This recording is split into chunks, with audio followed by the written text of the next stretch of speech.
In today's video, I'm going to teach you how to change your Zoom meeting status. This is a quick and useful setting to know, especially if you want other people to understand your availability before they message you or try to connect with you in Zoom.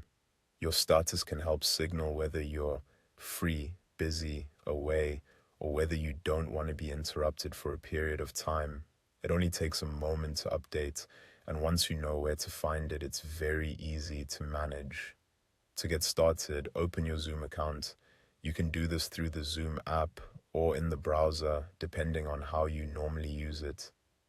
Once you're signed in and looking at the main Zoom interface, go to the top right corner of the screen and click your profile icon. This is the area where Zoom keeps your account and availability settings, so it's the place you'll return to whenever you want to make quick changes like this.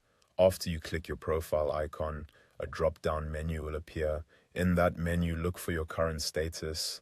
It may already be set to available, which is common if you haven't changed it recently. Move your cursor over that status option and Zoom will display the different status choices you can select from. From there, you'll see options such as available, busy, do not disturb, away, and out of office. Each one serves a slightly different purpose.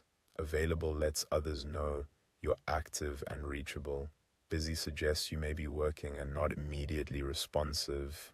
Do not disturb is especially helpful if you need to focus because you can usually set how long that status should remain active.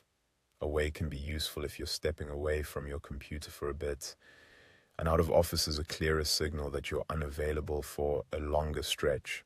Simply click the status you want to use and Zoom will update it right away. If you choose Do Not Disturb, follow the prompt to select the amount of time you want it to stay on.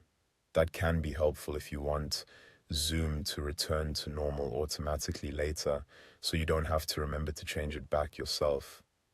And that's it. That's how to change your Zoom meeting status. It's a small feature, but it can make communication smoother and help set expectations with coworkers, teammates, or anyone else using Zoom with you.